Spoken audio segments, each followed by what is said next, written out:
The Oracle Autonomous Database, the world's first self-driving database. So relax. Everything's automated. Human error is eliminated. A revolutionary new technology called machine learning enables the database to protect and repair itself without ever having to stop. The database automatically responds to cyber attacks and prevents data theft. In a world striving to build self-driving cars, Oracle has built a self-driving database. Fully automated, ever vigilant. Your data is safe.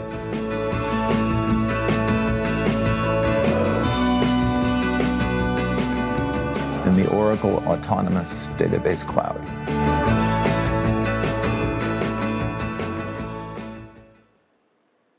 Ladies and gentlemen, please welcome Larry Ellison.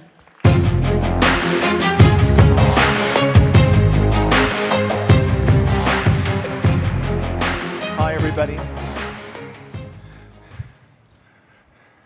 I'm sure you're curious, did I also do the drawings on that last ad? The fact is, no, that was a collaboration. But okay, today I'd like to talk about the second generation of our cloud, featuring Star Wars cyber defenses.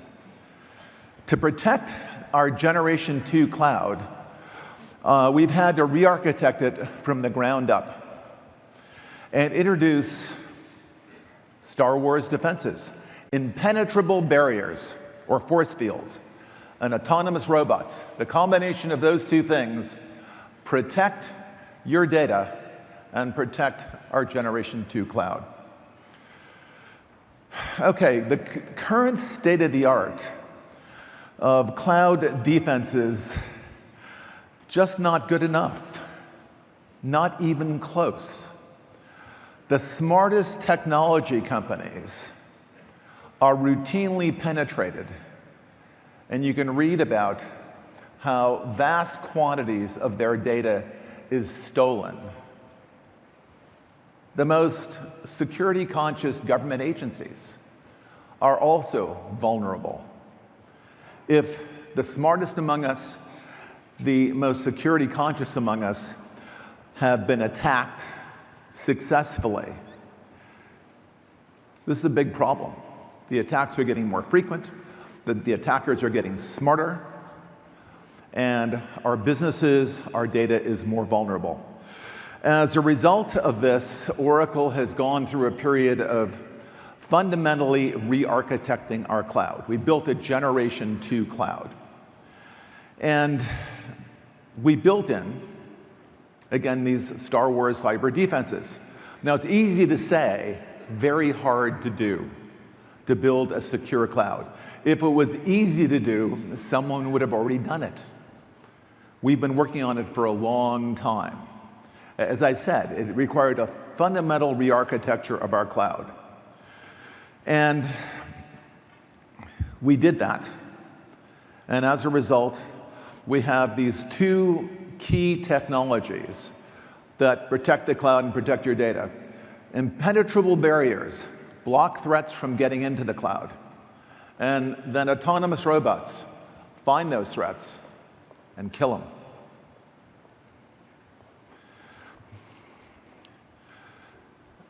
To re-architect the cloud, I'm not talking about a few software changes here and a few software changes there. I'm talking about a completely new hardware configuration for the cloud. It starts with the foundation of the hardware. We had to add a new network of dedicated independent computers to basically surround the perimeter of our cloud. These are computers you don't find in other clouds. A whole new network of dedicated computers to form this impenetrable barrier. And it not only protects the perimeter of our cloud, keeps threats from getting in, these barriers also surround each individual customer zone in our cloud. So threats cannot spread from one customer area to another. So one customer, a malicious customer, can't move laterally in our cloud and see the data and get at the data of other customers. That required a completely new hardware configuration as well as new software. Then we used the latest technology, the latest AI machine learning technology, to build autonomous robots to go out and search and destroy threats that are inside of our cloud. Now, we talked about for a long time we have an autonomous database. And the autonomous database is autonomous because it has a bunch of robots doing things. It has robots that automatically tune the database. It has robots that automatically back up the database, that recover the database when the database goes down. Shouldn't ever go down, but if it recovers it if it does. Now we've added lots more robots to protect every aspect of the cloud. And it has to be robots. In the old days, and the way most people operate today, is if a vulnerability is found in your database, if vulnerability is found in your applications, in your systems, human beings then decide, how do I schedule a downtime window? I need to take that system down and then patch it. And by the way, I've got to find all the related systems. If it's a Strut system, I've got to find all the Strut systems, then patch all the Apache Strut systems. I've got to locate them all.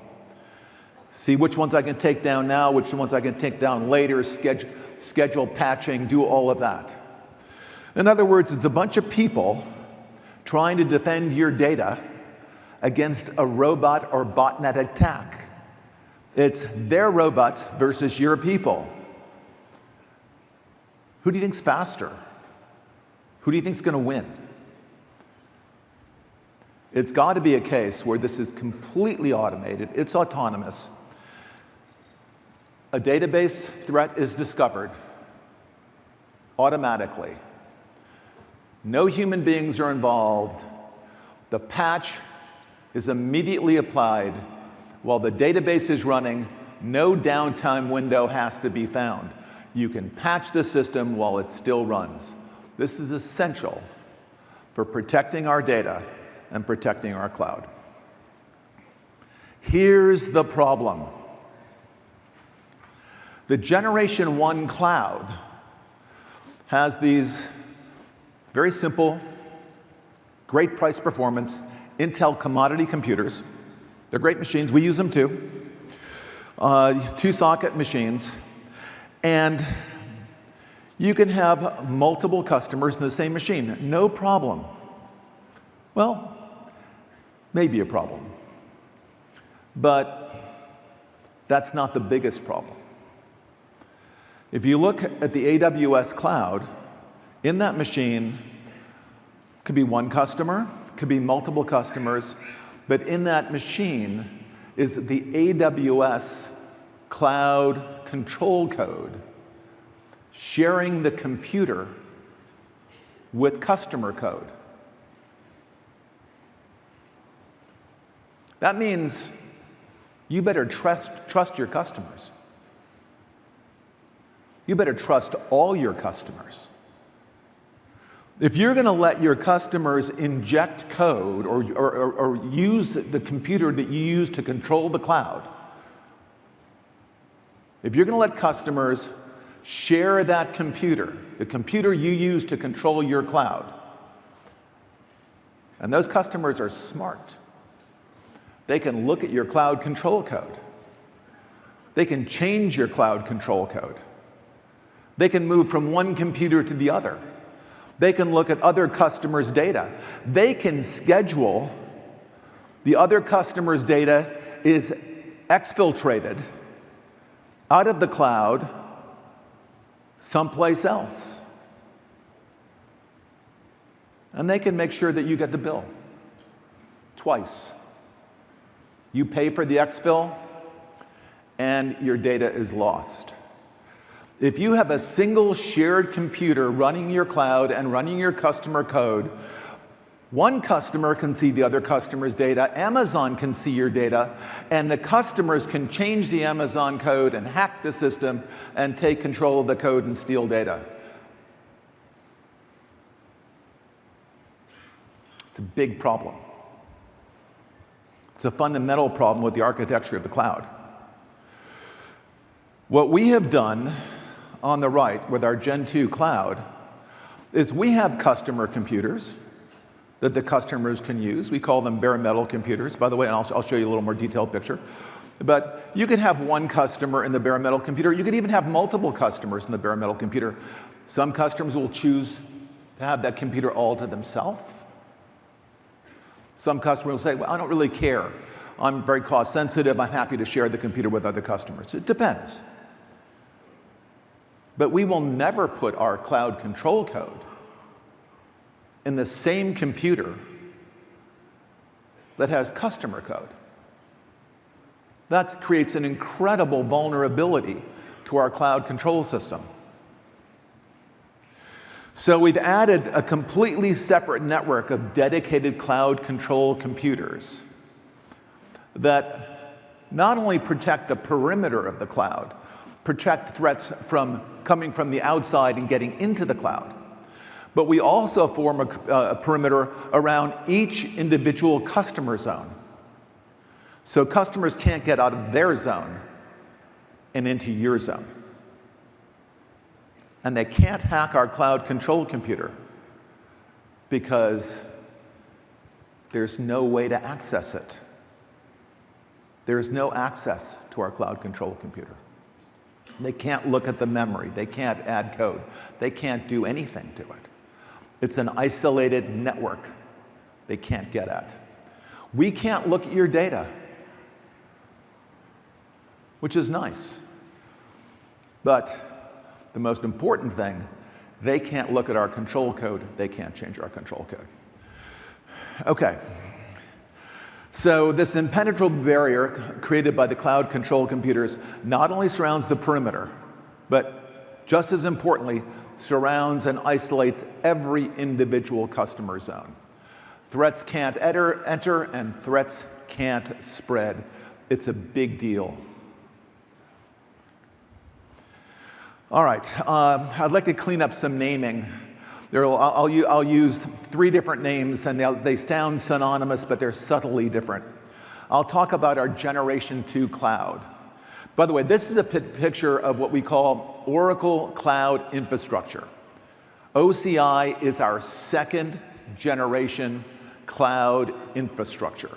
Look at the top line, and the box in the upper left-hand corner says bare metal. That's a bare metal server.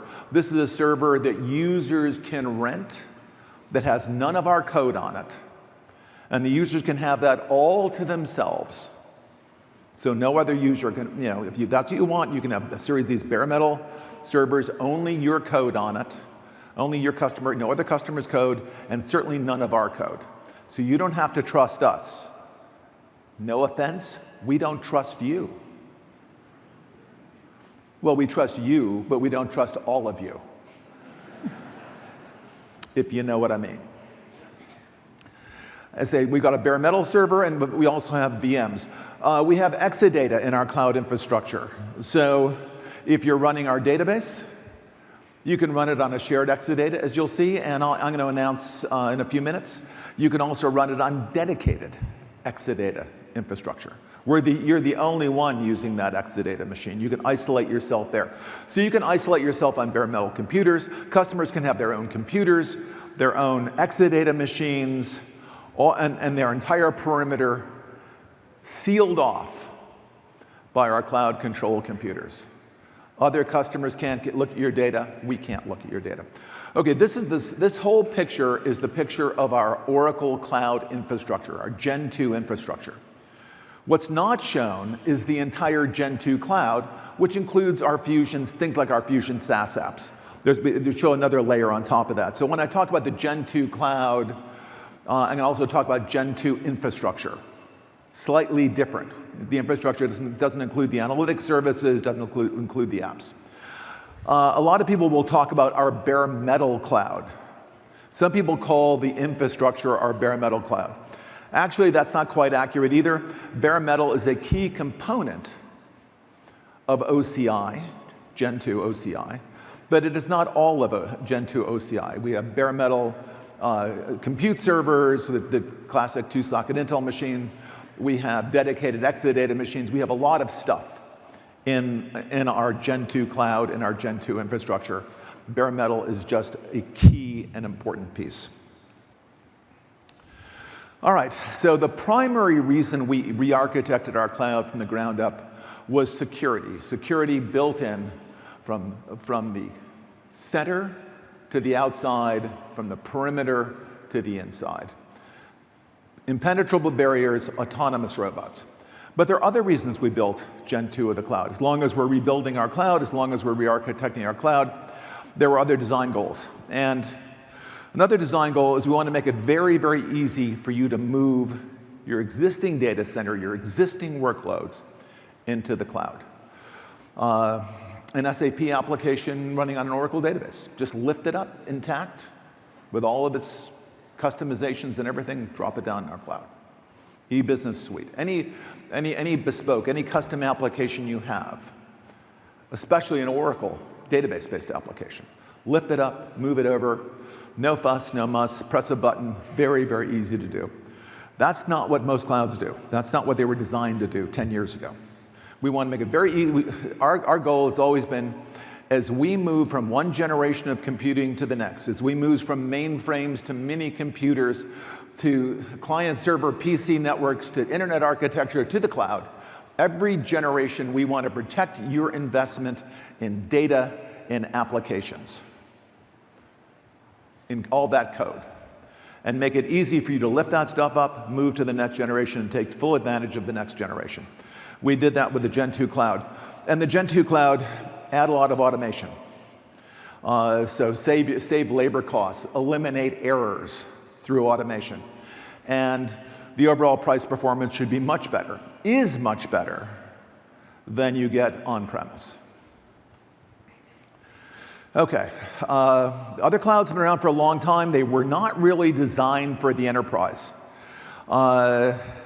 Security is not good at the current state of the art. And believe it or not, if you move an on-premise application into the cloud, it will cost you more, not less, to run, typically. Okay. All right. The Oracle Generation 2 Cloud, again, the design goal, one platform, one secure platform to run everything, all your applications. The Oracle Autonomous Database was built on top of the Gen 2 infrastructure.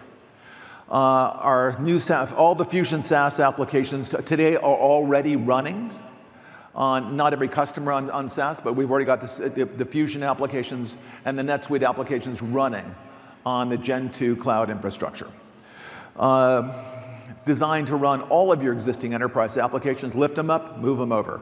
But also cloud-native applications, using the coolest new cloud technologies, Docker containers, Kubernetes, your favorite open source stack, bring it, we run it. It's probably there, you don't even have to bring it. We've got all that stuff waiting for you.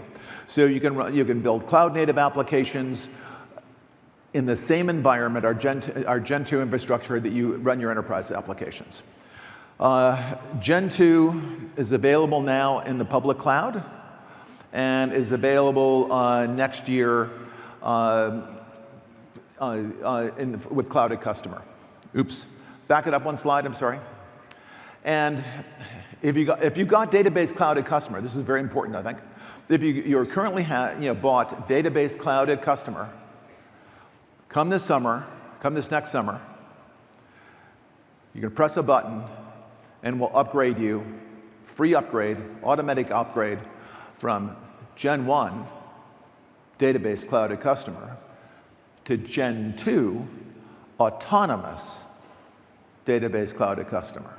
So with Gen 2, we can actually deliver our autonomous database to your premises in the form of database cloud at customer Gen 2. So we're very excited about that, and it's an easy upgrade for what's proving to be a very popular product, our database cloud at customer.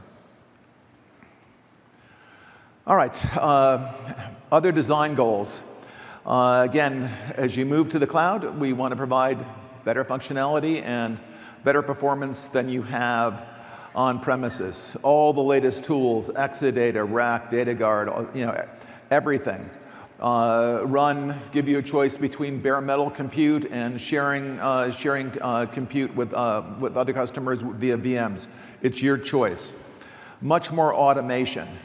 Upgrades are automated for you. Patches are automated for you. Press a button, migrate a workload. Very important, easy to build a big pipe between your data center and our cloud. And you'll see that we don't charge you a lot of money for moving data back and forth in and out of our cloud. And we guarantee performance.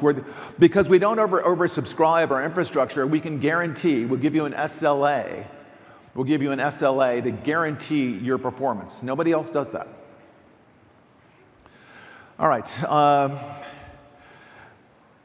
Two things are true about Gen 2 cloud infrastructure, our Gen 2 cloud infrastructure. It's faster than any other cloud. It should be. It's newer. It's brand new. And we priced it very aggressively. The combination of being much faster and being aggressively priced is good for you because we're just much cheaper than the competition. All right, we'll compare ourselves to Amazon. And here, just plain old raw compute. We're 50%, almost 50% faster in compute. 5 times faster in block storage. This is just performance, not cost. The next slide is cost. Cost is even better. So we're 50% faster in compute, 5 times faster in block storage, and twice as fast networking. But when you compare price, Amazon's basic compute is triple our basic compute. When you move to our cloud, you do save money. You move to their cloud, actually costs you more. Their block storage costs 30 times what our block storage costs, and their networking, again, you move data out of the Amazon cloud, bad idea, because it costs more to move your data out of the Amazon cloud than it costs you to move your data out of the Oracle cloud. We believe you should be able to move data back and forth. Amazon's pricing is very clear. Move data in, you're done. Block storage, 6 times faster, but 97% cheaper. So performance advantage significant, 6. Price advantage much more significant. Big data workloads, this is a Terasort workload, by the way. It's a big data workload, we're 3x faster, but again, 80%, more than 80% cheaper. Huge, huge cost differences. The cost differences are much bigger than the performance differences.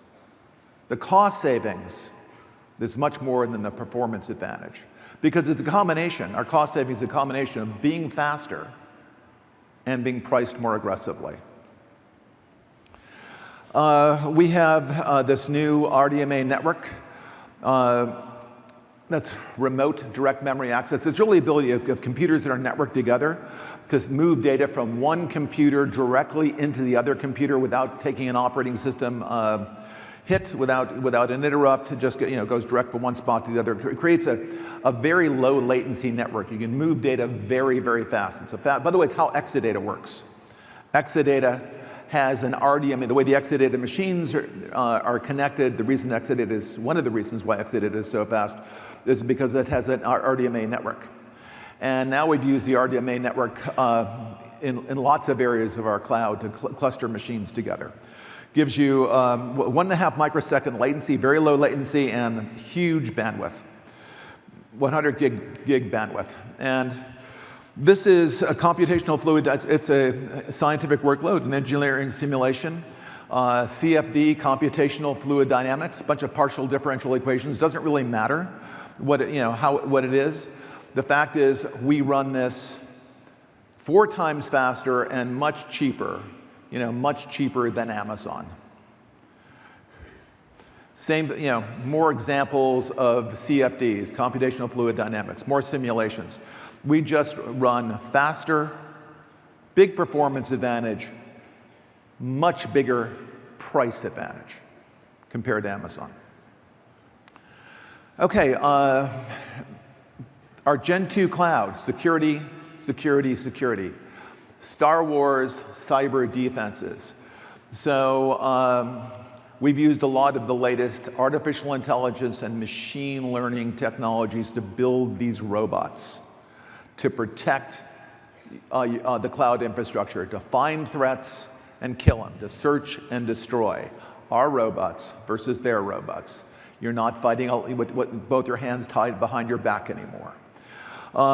We protect against distributed denial of service attacks. We have web application firewall to look at messages coming into inspecting the messages coming into web applications.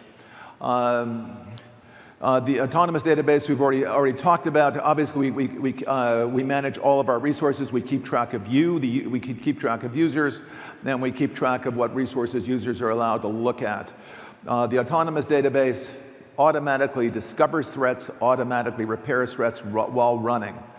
Everything's encrypted, of course, at rest and in transit. We have a key management system where you can manage the keys to your own data. It's backed up, again, it's got a hardware security module that allows you to manage the entire life cycle of your encryption keys. This is, again, a very big deal. You don't have to trust us. After all, I just said earlier, we don't trust you, not all of you. So you don't need to trust us. That's very important.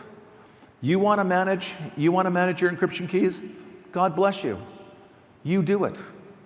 We provide all the tools, to help you do it in an efficient and a secure way.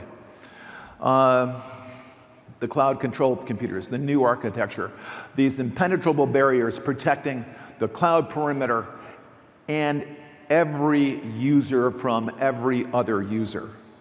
Full physical isolation from other tenants is built in. That's why we re-architected our cloud.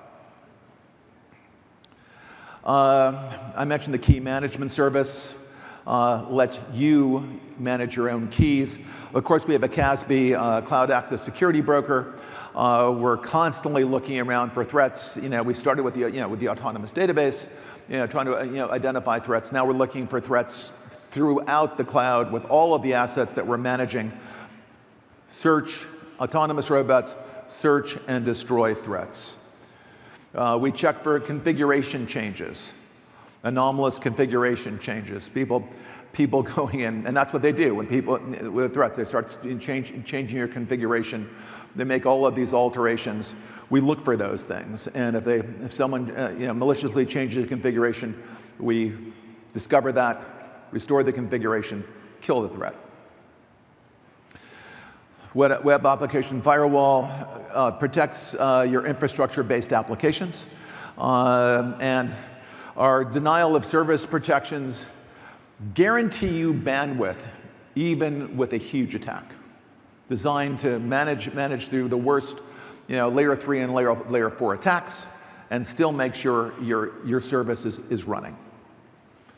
Okay, in 2019, this is what our footprint looks like globally with our Generation 2 cloud, but that's not every location we're supporting. In fact, we just added another location, I think, agreed to add something in UAE, I think yesterday or the day before. So we're continuously adding to this.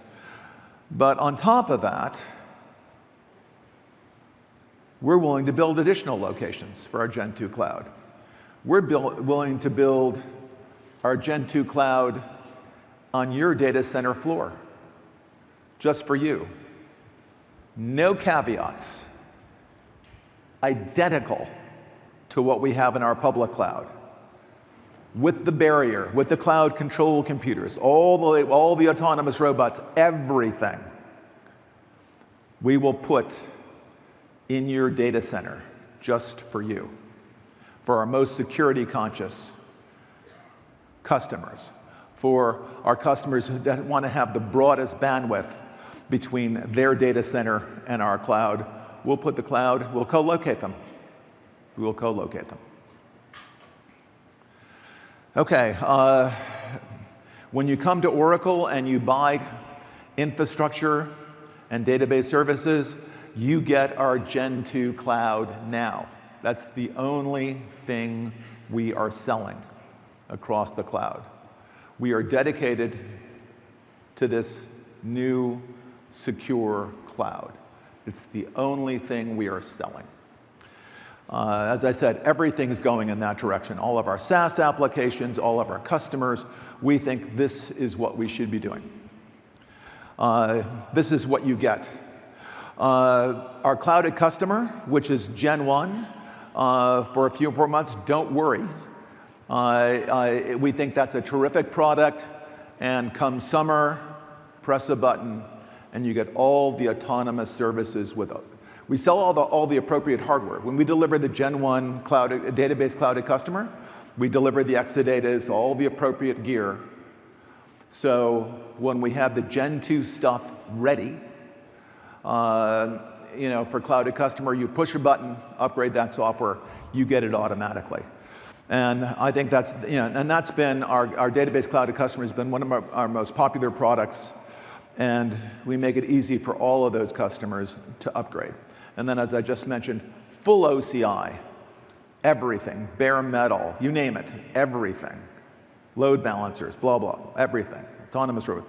You can get that also in 2019. Okay. That's our Gen 2 cloud. The most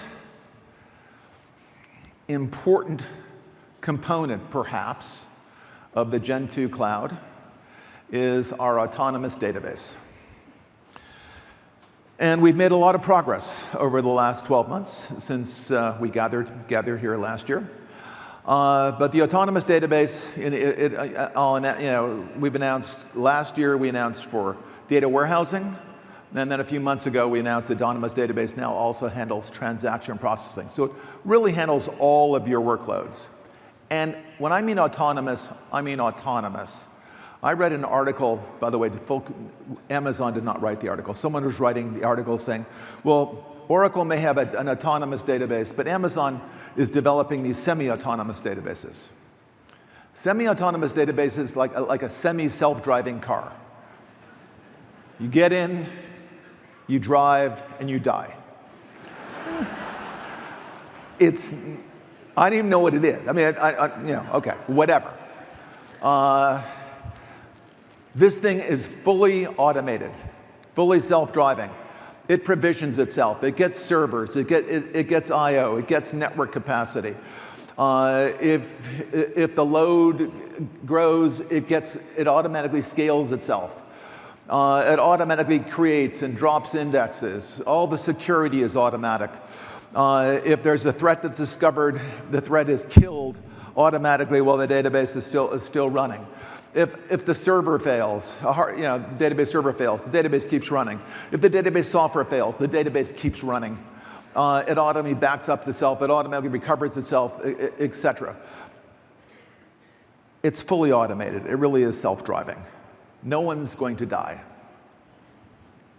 And back it up, I'm sorry. Back one slide. Because there's nothing to learn and nothing to do, that makes it really easy to use. Here's the manual. Now here's the list of things to do. We're finished. Training course over. Okay, and it's also very low cost to operate because there's no associated labor. But also, as we'll see in these benchmarks, just the running costs are much lower than a conventional database. All right. The Oracle Autonomous Database is serverless and truly elastic. What do I mean by serverless? I mean, when the database isn't running, when you're not running the database, you're not paying for any servers. When you're not running the database, you have 0 servers allocated to you, so you pay nothing for servers. You still pay for storage. You don't want to throw your data away. You want to keep the data. So you pay for storage, but if you're using the shared server version of the autonomous database, and we have 2 versions, when you're not running, it is serverless. It is a true case. It's a true case of you only pay for what you use while you're using it. It's very different than other clouds, which says, I want 4 servers for Redshift, I want 8 cores for Aurora, and you own those, whether it's running or not. It's not a serverless service. This is truly serverless. And adds capacity as it needs capacity for a month-end close, and then it releases all that capacity. Truly elastic and automatic. This is one of the reasons we can guarantee, if you use our database versus a database, any database at Amazon, we guarantee, bring in your Amazon bill, we guarantee to cut that bill in half.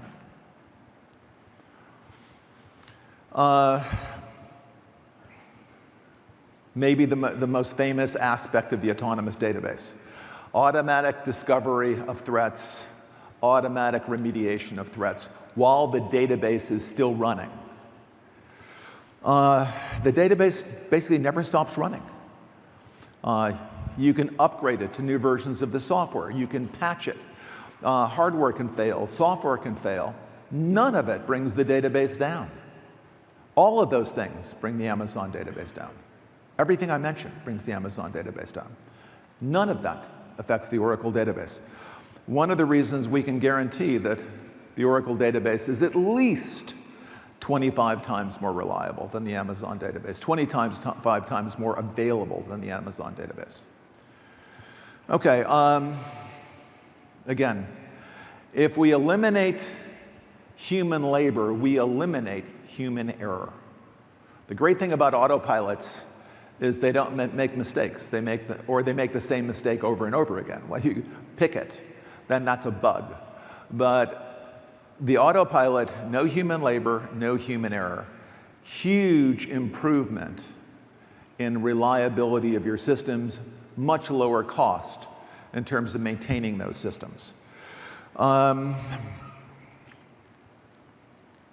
Amazon fails, again, for hardware failures, software failures, backup, upgrades. We don't, we keep running.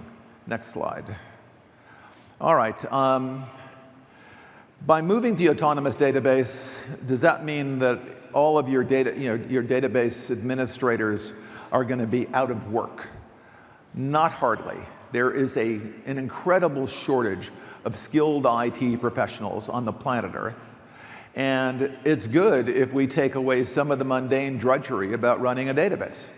So they can use their talents to bring up new systems, use their talents to do a better job on data analytics, rather than making sure that the database is backed up once every day and manually scheduling those backups once every day, or having to physically recover the database if it ever goes down. All that stuff is automated. Your developers, your administrators are now working on tasks that are higher value for the business. The database, automation is great because typically people build a data warehouse, let's say, and they tune it. And then 6 months later, the data warehouse is 5 times, 10 times bigger than it was when it came online, and the tuning that was done 6 months ago is obsolete. The Oracle Autonomous Database constantly tunes itself and retunes itself and retunes itself. Automation is great. So something that human beings just can't and shouldn't do. The system constantly adapts to changing shapes of data, to changing workloads, constantly retunes and optimizes itself every time it runs. We've been working on this for a very long time. We've been optimizing and automating our database software for years and years and years. This isn't something we just came to all of a sudden. We've been adding automation, adding automation, adding automation, adding automation with every generation until We automated just about everything. And then we became autonomous. But it wasn't enough just to automate the database software itself to be autonomous. When you're running a database, you're not only running the database software, you're running the underlying operating system and hardware and servers and network, and there are all these other things you have to keep track of. You have to add storage capacity on all of that. We've also been automating database infrastructure for years in the form of Exadata. We've been automating the network and optimizing the network and automating storage and backups and recovery and all of these things. We've been automating things. We've been optimizing the operating system and the VMs that run the database. We've been doing that for years and years and years. And finally, when you combine automated infrastructure with automated database, with automated data center operations, and you completely automate those three parts, you get the world's first self-driving autonomous database. It took a long time to do. Okay, provisioning. It runs on Exadata. Well, the autonomous database runs on Exadata. It uses RAC, real application clusters, for scale out. And it uses Active Data Guard to create a copy of the database in a remote location. So it's highly available. If a server fails, it keeps running. If the data center fails, the Active Data Guard version of the database, it keeps running. So you've got complete disaster recovery built into the autonomous database. Security. Several things, I'll mention a few new things. One of the interesting things about the Oracle database is the database administrator who created the database and can see the structure of the database cannot see user data. It's the only database where administrators can't look at user data. We're the only ones that do that. And it's a feature called Data Vault. The management, manage and patches not just the database, but also the operating system. Online, so we have a version of the Linux operating system that our database runs on Exadata, that we run on Exadata, and we can patch that Linux operating system while the system is still running.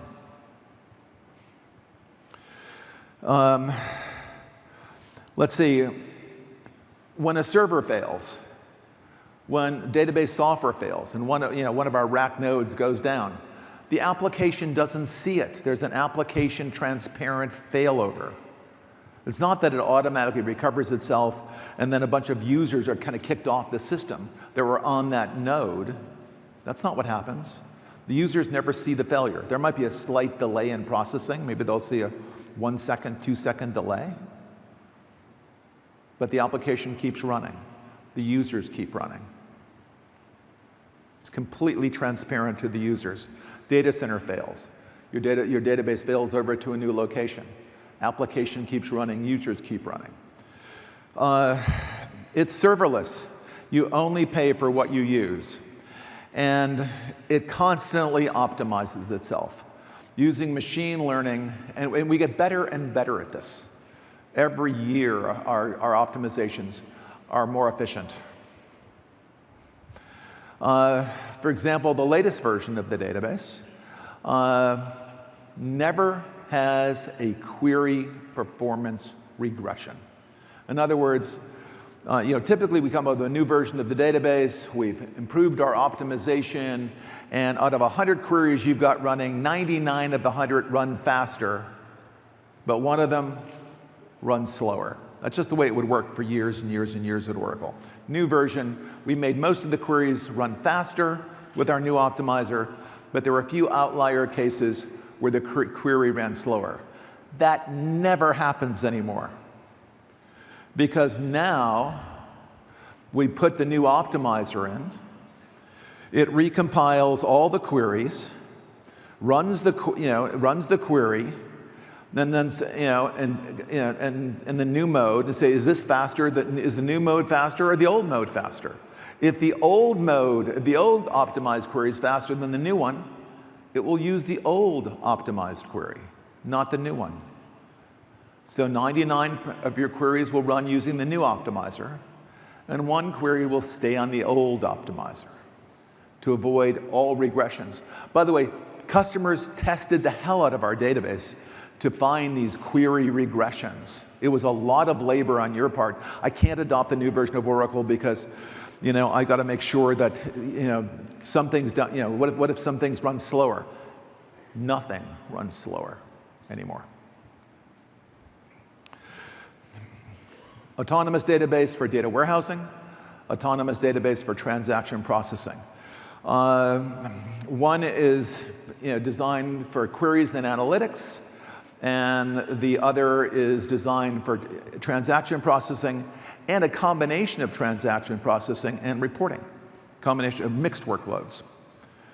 And that's very interesting, that we have one database. We have one database for data warehousing. Amazon has one database for data warehousing also called Redshift. We have one database for transaction processing. By the way, it's the same database we use for data warehousing.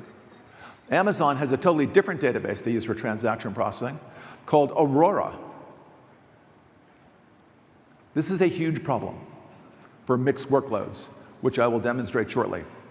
Okay, data warehouses, we use a columnar format. Transaction processing, we use a row format. Different kinds of optimizations. And here's the data warehouse in action. So these are the blue bars are customer-tuned version of this application. The red bar is we just dropped all the indexes and reran it with the automated data warehouse. It turns out that the machine learning, the computer-optimized version of the application ran much faster than the human-optimized version in every case, for the stock exchange, for the manufacturer, for the bank. The automation is very effective, and the automation, again, it keeps automating over and over and over again. So ADW works extremely well, even when compared to experts who have tuned, human experts who have tuned this thing. It took a long time before a computer could beat a human being at chess. But that happened a while ago. And the latest technologies, computers are getting pretty good using machine learning in terms of doing certain kinds of complicated tasks that human beings do. And computers can be very competitive to take over those tasks. And this is one example where computers are now better than people. Even something that is professionally tuned, like the NetSuite workload. NetSuite, a lot of smart people working on it for years and years and years. The guy who did a lot of the design, the performance, was first in his class at Harvard in mathematics. Big deal. Still wasn't as good as the computer. And he's pretty smart. And there's a lot of very talented people, but even in this case, we're years and years and years of experts tuning an application. The machine learning, the machine-educated robots were better at tuning the application than the smartest people. And they used a lot fewer indexes than the human experts used.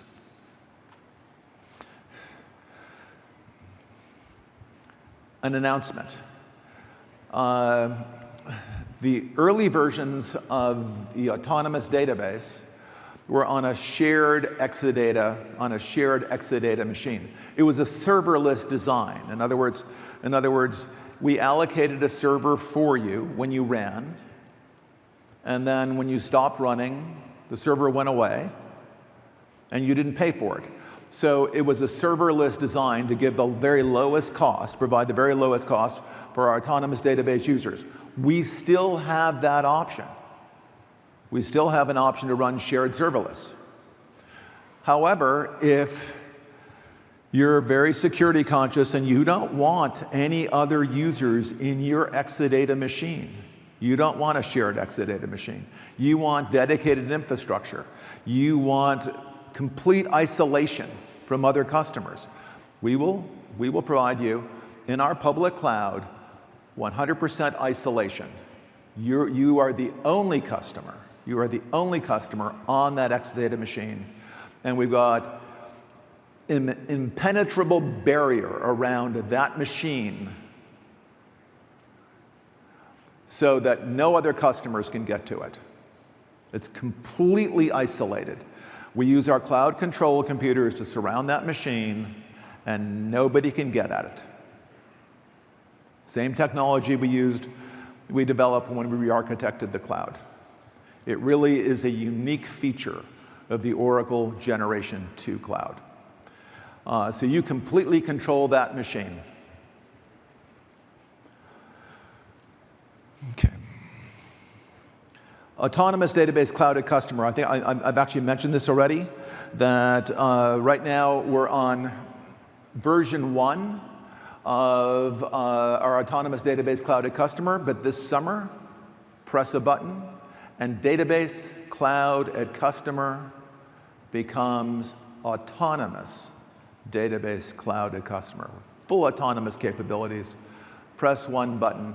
Again, this is one of our most popular offerings, and it's going to be upgraded in place at your data center to have full autonomous database capabilities in your data center with a broadband link, a broadband pipe to all of your applications in your data center. You don't have to buy a new license to use our cloud. You bring your existing database license, your existing middleware licenses. You come to the cloud. You get Exadata infrastructure, autonomous database. Everything's automated. You pick shared serverless, and you get really, really low costs. Guaranteed to be half the price of what Amazon charges you. Guaranteed. More importantly, there's no labor. There's no human labor, there's no human error. There's no downtime. Your developers are more productive. They get new projects to market. They build analytic applications faster. Lots and lots of benefits besides. So if you want all of those benefits, you've got to be willing to pay less. All right. This slide says we run 5 to 10 times faster than Amazon. Simply not true. I think the best benchmark we have here, unless you count the one that's infinitely faster than Amazon, is 80 times faster than Amazon. Okay. So I'm going to go and I'm going to run a series. Okay, let me just look at, I think I got one more slide here. Again, continuous, 3 to 100 times faster than Amazon. It really should be 3 to 80 to infinite, depending on what you're doing. Automatic tuning, runs on Exadata, fastest infrastructure, tuned by computers and machine learning, delivers the lowest cost, highest reliability, highest availability. I'm going to just run a few benchmarks. It'll take me about 5 minutes, and then we're done for this morning, or this afternoon.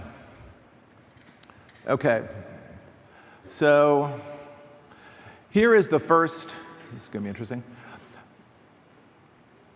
Now, we ran this benchmark last year, and I wanted to make sure that we still had an advantage over Amazon Redshift. So we ran a whole series of Amazon Redshift benchmarks, and this is, remember, Redshift is their data warehouse. So this is the autonomous data warehouse running against Amazon's Redshift. Okay, stop. Okay, so we're done. They're not done. And so they got a long way to go. We're about 8 times, I believe we're about 8 times faster. Still, we were 8 times faster last year. We're still 8 times faster. All right, let me go to here. They said my problem, I wasn't pressing hard enough on this menu. I've never heard that explanation before. There we go. All right. All right, so So that was the data warehouse. We're still 8 times faster than Amazon's data warehouse. This is autonomous transaction processing, not the data warehouse, versus Amazon Aurora. Aurora is their specialized transaction processing system. And let's just start this one up. I know last year we let Amazon start first, but I'm not going to do that this year. No more Mr. Nice Guy. We're going to start at the same time. And let's see how this goes. OK, we're 10% complete. They're getting close. They're 1% complete. Doesn't look good for Amazon.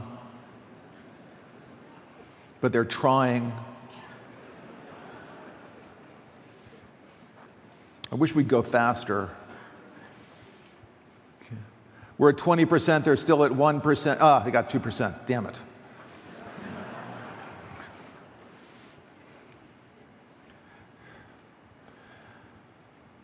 Okay, just rough estimate. We're 10 times faster, 8 times faster here also. But these aren't the interesting ones. But again, about 8 times faster and much cheaper. I'll have a summary for all of this. Let me just stop this. Stop. Stop. OK. Now I'll do this. And now this is my favorite. Remember I said Amazon has a data warehouse database, Redshift, and they have a transaction processing database, Aurora. Well, what if your application has transaction processing and reporting? Like, that's a really bad idea. You should never, ever do that.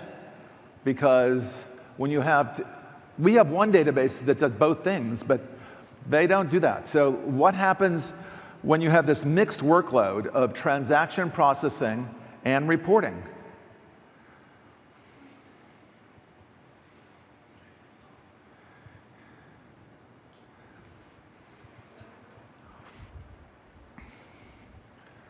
Again, Oracle has one database that does all sorts of things.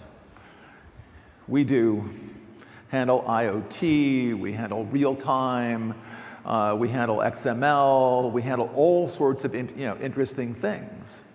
I mean, the basics of can we do reporting and transaction processing with the same database? Yes, we can. We've been able to do that forever. Amazon still can't do that. They're about, I don't know, 10, 20 years behind in database technology. Not even their database technology. Aurora's MySQL, they just took open source MySQL, which we develop, renamed it, made it no longer open source. They call it Aurora. They took Redshift from somebody else and just, but they didn't develop any of this stuff. That's not their business. OK, so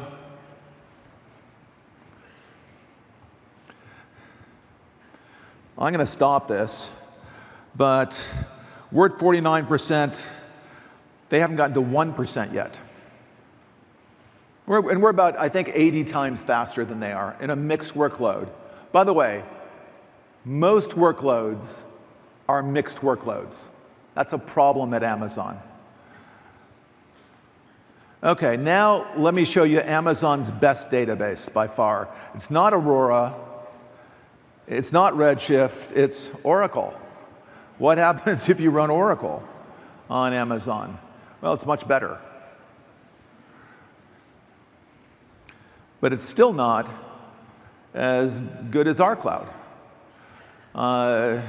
We're still much faster.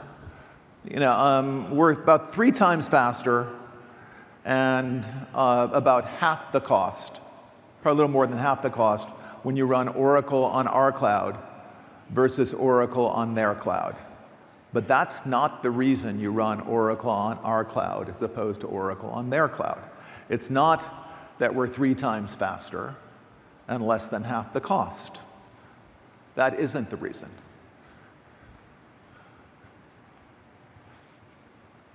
I can let this go a little bit further, but I've got a summary that will show, again, we're about 3 times faster and less than half the cost. Let me stop this and show you the next benchmark, the last benchmark, actually. This is really cool because this is the Oracle Autonomous Database running on our Gen 2 cloud versus the Oracle database running at Amazon.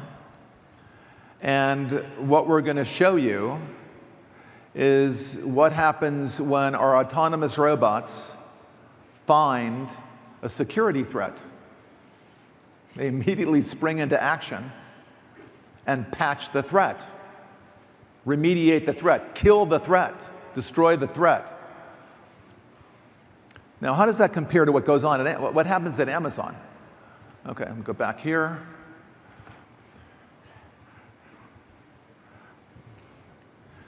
All right. Doesn't look good. I know if you're looking at the top bar, this top thing right here,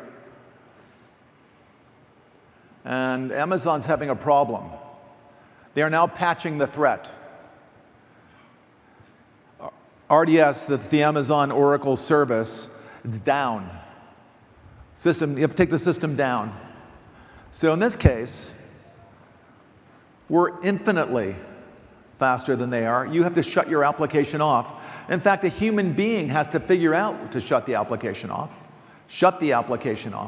patch the application manually, bring it back up. System's not available. By the way, with RDS, you're still paying for it. It's not serverless. Even when the system isn't running, you're still paying. So, which is kind of painful. So it's down, but you still pay for it. I'm going to stop it and then show you the summaries. Okay, so.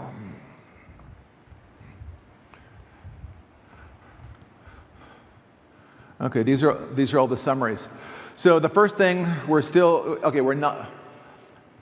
9 times faster, 8 times cheaper on a data warehouse application. In the first OLTP application against Aurora, we're 11 times faster and 8 times cheaper. These are all real benchmarks. They're running outside. You can check them. This is the best Amazon has to offer. This is their latest, greatest, best stuff. Okay, in a mixed workload, which is most workloads, a combination of OLTP with some reporting, we're 100 times faster and 80 times cheaper. That's a big advantage. 80 times cheaper is good. You can go to Amazon if you want to, but, it's very expensive. A lot of people just think, wow, the Amazon cloud, really cheap. Not true. Not true. OLTP, okay, what's the best database you can run on Amazon? Oracle. But even when you run Oracle on Amazon, it's going to be, we're going to be 3 times faster and less than half the cost. And Amazon has none of the autonomous features. They have none of the reliability features. They don't have rack. They don't have self-tuning. They have no autonomous features, not available. They don't have active data guard. They have no disaster recovery. They have no server failure recovery. They have no software failure recovery. They have no automatic patching. They've got none of that. They've got none of that. And we automatically patch, as you saw, we keep running. The system keeps running. In this case, we are infinitely faster and infinitely cheaper. But just take the simple mixed workload. 80 times cheaper is good. I mean, that's a good competitive advantage.